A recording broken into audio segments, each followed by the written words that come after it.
Welcome to my YouTube channel. तो जिस video का आप सभी स्टूडेंट्स को कह लो बहुत ज़्यादा इंतजार था, या फिर कह लो जिस एग्ज़ाम को लेकर के आप बहुत ज़्यादा परेशान हैं, उस एग्ज़ाम का सॉल्यूशन है यह आज का हमारा वीडियो। क्योंकि इस वीडियो में हम डिस्कस करने वाले हैं आप सभी के क्लास 9 मैथ्स का एक most important sample question paper.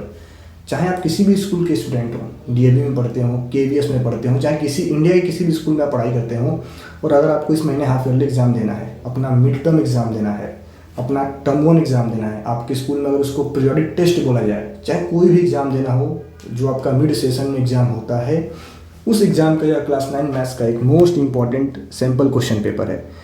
इस सैम्पल क्वेश्चन पेपर को अगर आप एंड तक सॉल्व करके जाते हो, इसके सारे सॉल्यूशंस आप ध्यान से देख के समझ के जाते हो, तो मेरा गारंटी है आपको क्लास 9 के पेपर में कोई भी, क्लास 9 मैथ्स के क्वेश्चन पेपर में कोई भी 80 आउट ऑफ 80 मार्क्स स्कोर करने से नहीं रोक सकता है। तो अब इस क्वेश्चन पेपर का सॉल्यूशन आप एंड तक देखें, और मज़े की बात यह है कि इस क्वेश्चन पेपर का पीडीएफ भी मैं आप बच्चों को प्रोवाइड करने वाला हूं, जिसका लिंक आपको वीडियो के डिस्क्रिप्शन में मिल जाएगा। साथ ही साथ हमारे इस चैनल पे आपको NCERT class 9 maths and science के सभी चैप्टर्स के इंपॉर्टेंट क्वेश्चंस मार्क कराए गए हैं। उनको जाके एक बार आप ज़रूर देखें, क्योंकि वो ऐसे क्वेश्चंस आपको बताए गए हैं जो आपके एग्जाम्स में पूछे जाने के बहुत ही ज़्यादा चांसेस हैं। तो आप इस सिंपल क्वेश्चन पेपर का सॉल्यूशन कह लो एंड तक देखो, और जो कुछ भी चीज़ें आपको बताई जा रही हैं उनको आप ध्यान से नोटिस करें, उनको ध्यान से समझें। ठीक है, तो देखो पहला क्वेश्चन जो हमसे पूछा है, विच of the following is a rational number. कौन सा इसमें से आपका रेशनल नंबर है? देखो बाय डेफिनेशन रेशनल नंबर आपका ये ऑप्शन 1 आपका करेक्ट आंसर है। फिर पूछा the value of K for which the polynomial this has 3 as its 0। 3 इसका 0 है, तो हमें के की वैल्यू फाइंड करनी है। तो आपको सिंपली करना क्या है, जहाँ जहाँ पे क्वेश्चन में x दिख रहा है वहाँ पे 3 पुट कर दो। तो 3 का क्यूब माइनस 3 इंटू 3 का स्क्वायर प्लस 3 इंटू 3 प्लस के, हमें क्या मिल जाएगा? 3 क्यूब माइनस 3 इंटू में 9 प्लस 9 प्लस के इक्वल्स टू में आएगा 0, क्योंकि 3 हमारा 0 बोला गया ना। तो जब हम 3x के प्लेस पे पुट करेंगे और सॉल्व करेंगे तो 0 आना चाहिए। तो हमें मिल गया 27 माइनस 27 प्लस 9 प्लस के इक्वल्स टू 0। तो ये हमारा कैंसिल, के की वैल्यू क्या आ गई? -9। तो इसका ऑप्शन सी सही होगा। ठीक है, then question number 3, which of the following is a zero of the polynomial. कौन सा ऐसा नंबर है जो इस पॉलिनोमियल का जीरोज है? तो आपको सिंपली 1 बाई 1 पुट करना है, जिसको पुट करने पे 0 आ जाए वही आपका क्या है? Zero of the polynomial. तो जब हम x के प्लेस पे 1 पुट करेंगे तो हमें क्या मिलेगा? 1 का क्यूब प्लस 3 इंटू में 1 का स्क्वायर माइनस 3 इंटू में 1 -1। तो 1 प्लस 3 माइनस 3 माइनस 1, देखो सारे कैंसिल आउट हो गए, आपका आंसर 0 आ गया। तो इसका आंसर क्या होगा? 3 का सी हमारा सही आंसर होगा। तो अगला क्वेश्चन हमारा है क्वेश्चन नंबर 4। क्वेश्चन नंबर 4 में हमें दिया गया है कि फैक्टराइज द फॉलोइंग। ठीक है, हमें दे रखा है -x² प्लस 5x माइनस 6। तो अगर हम माइनस कॉमन कर दें तो हमें क्या मिलेगा? x² minus 5x plus 6। Again x², इसको मैं लिख पाऊंगा -2x माइनस 3x प्लस 6। तो माइनस, यहाँ पे आप x कॉमन कर सकते हो, यहाँ पे आप -3 कॉमन कर पाएंगे। तो आपको मिलेगा x minus 2 minus 3 x minus 2। तो हमें क्या मिल जाएगा? x माइनस 2 और x माइनस 3, और माइनस आपका कॉमन है। तो कौन सा ऑप्शन सही होगा? ऑप्शन नंबर, इसमें से कौन सा आपका ऑप्शन सही हो जाएगा? अब थोड़ा सा यहाँ पे आपको कह लो थोड़ा सा सोचना पड़ेगा कि आखिर कौन सा हमारा ऑप्शन सही है। तो देखो ये जो ऑप्शन है आपका ना, ये ऑप्शन नंबर डी, ये बिल्कुल सही है। ऑप्शन नंबर डी, क्यों? जब आप माइनस से मल्टीप्लाई करेंगे तो इन सबका साइन चेंज हो जाएगा। ठीक है, जैसे हम अंदर माइनस से मल्टीप्लाई करेंगे फिर माइनस कॉमन कर लेंगे, सबका साइन चेंज होगा। ऑप्शन नंबर डी आपका सही होगा। क्वेश्चन नंबर 5 में दिया है कि DBC equals to, DBC angle आपका कितने के इक्वल होगा? DBC यही पूछा है, और इन तीनों का सम कितना होगा? तो 180 डिग्री होगा। 6x plus 8x plus 4x equals to 180 degree. तो हमारे पास आ गया 18x 180 डिग्री, तो x की वैल्यू आ गई 10। तो जब x 10 होगा तो DBC क्या होगा? 4 इंटू 10 40 डिग्री। तो ऑप्शन नंबर ए सही होगा। क्वेश्चन 6 में दिया है कि ABC is an equilateral triangle and BDC is an isosceles right angle triangle eight D। तो ABD एंगल किसके इक्वल होगा? देखो ये आपका एक इक्विलैटरल ट्रायंगल है, तो सारे एंगल हमारे कितने होंगे? 60 डिग्री, 60 डिग्री, और ये भी आपका होगा 60 डिग्री। और ये आपसे बोला गया कि ये एंगल एक 90 डिग्री का है, और हमसे क्या पूछा गया, find angle A B D. A B D angle हमें फाइंड करना है। और नीचे वाला ट्रेंगल कैसा है, तो आइसोसेलेस राइट एंगल ट्रेंगल है। तो ये एंगल आपका आ गया 45 डिग्री का, ये वाला एंगल भी आ गया 45 डिग्री का। इन दोनों को आप ऐड कर दो तो क्या आंसर आएगा 105। क्वेश्चन नंबर 7 है, the sides of a triangle are this this and this, find its area. तो इसका हमें एरिया फाइंड करना है बाय यूजिंग हेरोन्स फार्मूला।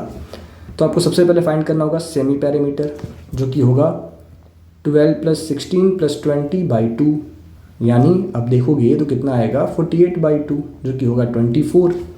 अब एरिया का फॉर्मूला क्या होता है, तो S minus A, S minus B and S minus C। तो हमें क्या मिल जाएगा 24, 24 माइनस 12, 24 माइनस 16 एंड 24 माइनस 20। तो आपको क्या मिलेगा, ये आपको मिल जाएगा 24 × 12 × ये क्या मिलेगा आपको, ये मिल जाएगा 24 में से आप 16 माइनस करोगे 8 और यहाँ पे मिलेगा आपको 4। तो जब आप इसको सिंप्लीफाई करेंगे तो देखो आपको क्या मिलने वाला है, ये आपको मिलने वाला है 2 × 12 × 12 × 2 × 4 × 4।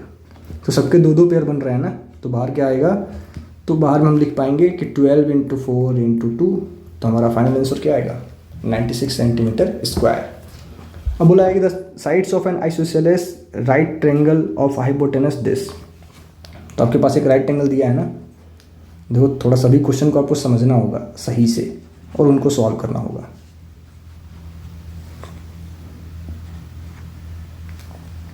हमारे पास एक आइसोसेलेस राइट एंगल ट्रेंगल है, मतलब जिसके दोनों साइड्स ये इक्वल हैं। इसका हाइपोटेनस दे रखा है 4√2।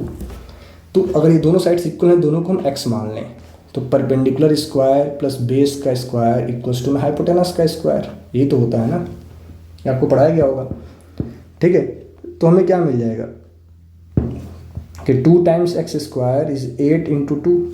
तो आपको मिलेगा x² कितना मिलेगा, तो ये 8 मिल जाएगा। तो x क्या आएगा √8 यानी 2√2। √8 बोला ना, sides of N isosceles right angle triangle. तो x² आपका 8 है, सॉरी 16 होगा ना, 4 का स्क्वायर 16 × 2 होगा, ये 16 है, सॉरी 16। तो क्या होगा आपका √16, तो 4 आएगा, ऑप्शन सी। ठीक है, तो 10 हमारे टोटल 8 हमारे पास MCQ क्वेश्चंस थे। इनका आप अच्छे से प्रैक्टिस कर लो। इसके पहले ही मैंने अपने कई सारे इंपॉर्टेंट वीडियोस बना रखे हैं, खास करके क्लास 9 के स्टूडेंट्स के लिए, आपके हाफ ईयरली एग्जाम से रिलेटेड। अब उन वीडियोस को जरूर देखें। ठीक है, तो अगला हमारा क्वेश्चन है क्वेश्चन नंबर 10 कि फैक्टराइज द पॉलिनोमियल्स। हमें इस पॉलिनोमियल को फैक्टराइज करना है। देखो इन सभी क्वेश्चंस का, क्वेश्चन 10 से लेके क्वेश्चन 11 तक, इन सभी क्वेश्चन का सॉल्यूशन आपको PDF के फॉर्म में नीचे दिया गया है। आप इस PDF को डाउनलोड कर लो। इस PDF का लिंक मैं वीडियो के डिस्क्रिप्शन में दे दूंगा। आप वहाँ से डाउनलोड करके इन सब का देखो डिटेल में सॉल्यूशन आपको बताया गया है। 10, 11, 12, 13, ठीक है 14। आप इनको समझें, खुद से करने की कोशिश करें। नहीं समझ में आएगा तो फिर दोबारा आपके साथ ये डिस्कस किया जाएगा। तो हर एक क्वेश्चन का सॉल्यूशन आपके पास बाकायदा मैंने सॉल्यूशन वाइज दे रखा है, साथ में आपको स्टेप मार्किंग भी दिया गया है। तो आप इनको डाउनलोड करें, इनको सही से पढ़ें। ठीक है, 8 तक का एक्सप्लेनेशन नहीं दिया था, इसलिए मैंने हर एक क्वेश्चन को काफ़ी डिटेल में आपसे एक्सप्लेन कर दिया है। बाकी देखो आपको क्वेश्चंस कैसे दिए हैं एक बार आप देख लें, देन आप PDF को डाउनलोड कर सकते हो और PDF को डाउनलोड करके आप पढ़ें। बोला है कि फाइंड द वैल्यू ऑफ ए। आपको x-1 बोला है कि फैक्टर इस पॉलिनोमियल का आपको ए की वैल्यू फाइंड करनी है। क्वेश्चन नंबर 12 में क्या बोला गया है कि फिगर 3 आपका ये है, AC आपका BD की इक्वल है। तो आपको स्टेट करना है Euclid postulates oxygen use for the same. ठीक है, तो हर एक क्वेश्चन काफ़ी अच्छा क्वेश्चन है, काफ़ी ही ईजी क्वेश्चन है। आपको यहाँ x की वैल्यू फाइंड करनी है। किसकी वैल्यू, तो x की वैल्यू फाइंड करनी है। सिंपली हम कैसे कर पाएंगे, ये हमारा 30 डिग्री है, ये 40 डिग्री है, तो ये कितना होगा 70 डिग्री होगा। और 70 + 45 ये आपका x आ जाएगा, जो कितना आएगा 105 डिग्री, 115 डिग्री। ठीक है, तो क्वेश्चन नंबर 13 भी सॉल्व है यहाँ पे। बाकी मैंने आपको बता दिया कि हर एक क्वेश्चन का काफ़ी डिटेल सॉल्यूशन आप बच्चों को प्रोवाइड किया गया है। देन देखो आपका अगला क्वेश्चन 14 है कि हमें एक इक्विलैटरल ट्रायंगल दिया है, B और C के हमें कोऑर्डिनेट्स दिए गए हैं। ठीक है, नेक्स्ट आपका 15 क्वेश्चन है, इसको हमें रेशनलाइज करना है और सॉल्व करना है। इसी के 15 के 2 पार्ट्स दिए गए हैं। देन आपका 16 नंबर का क्वेश्चन है ये। ठीक है, देख लो आप, आपको क्वेश्चन नंबर 17 दिया गया है, किससे हमें फैक्टराइज करना है।